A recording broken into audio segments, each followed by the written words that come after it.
here with Julianna Hudgins, inventor of this loom. This is so cool. What a great idea, Julianna. Oh, I'm having so much fun. And you know, picking your beads, that's really what the exciting part is, right? Definitely, You know, yes. there's so many cool beads out there. To get started.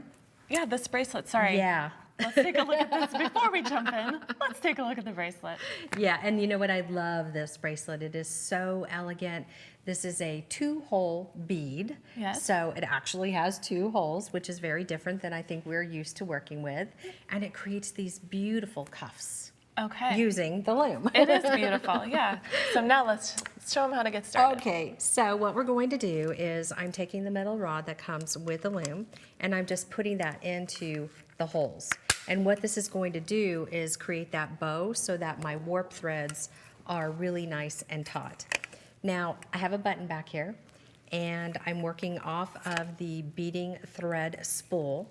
I'm going to find my groove and then match that up as best as I can at the bottom.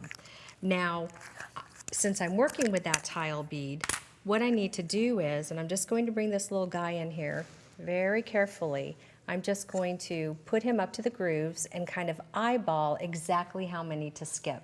So I know that I need to skip 3 grooves because I'm working with the bigger bead. So you do that depending on any type of bead you're using. Yeah. You want to measure Exactly. to make that space in between your warp threads. Right, and it's not scientific, it's just hold it up to the groove. All right. So what I'm going to do is wrap that around the button, and then I'm going to very carefully here, 1, 2, 3, put it into the groove, flip it over, once again counting 1, 2, 3, put it into the groove, wrap it around. Now you can see that I'm really keeping it nice and tight because in bead looming, that really is the key. The tension is very important. The tension important. is the key. So I will put that over there to you. Okay. And bring in my ready to go loom with my warp threads. Now I've already anchored off my thread simply by weaving in and out to anchor it. Now I usually start off with about a 2-yard piece of thread. And I'm going to come under the warp threads and we're just going to pick up 6 of these tile beads. And they come in so many different colors. They're really pretty. Oh my goodness.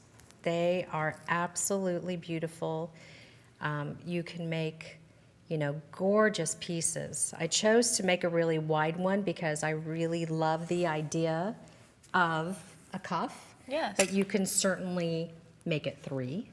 The loom will accommodate up to almost a 2 3/4 inch wide piece. Okay, that's good to know. And you just went through one hole Yes, on well, the beads, right? what I want to do is, so we're going to, yes, so I picked those up, and now you see how I just used my pointer finger to pop them up into their little alleys there. Yeah. Now very carefully, we're just going to take the needle and thread, I'm going through the beads, but I'm making sure that I'm on top of those warp threads. And that's okay? the same hole on the beads that you already threaded? Yes, that was number 1 hole. Okay. Okay, now I'm just going to bow these little guys down. Yep. And then I'm going to take my needle and thread and I'm going through that bottom hole. On all of them? All of them. And so There that's we just go. to hold them together? That's to hold those little guys together, all right? right. Because now what we're going to do is, I love working with these guys. So now we'll pop them up to the top, and this is how we get that 2-hole bead to sit nice and see. tight, see? Yep. So now I'm going through the bottom hole, once again, on the top of the warp threads.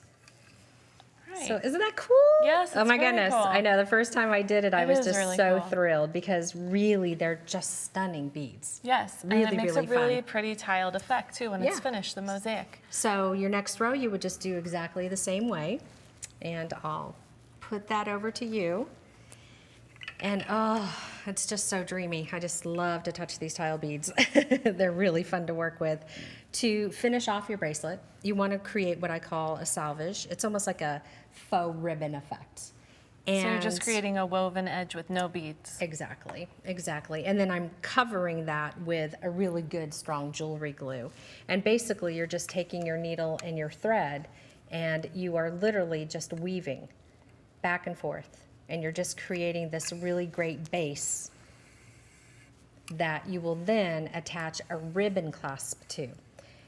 There are beautiful finding clasps Oh, out sure. there. Or And you could stitch a certainly do clasp that. onto it if you wanted to. Absolutely. There are so many different ways you can finish it, but really what I have found is the ribbon clasp, this particular technique, is the most simple.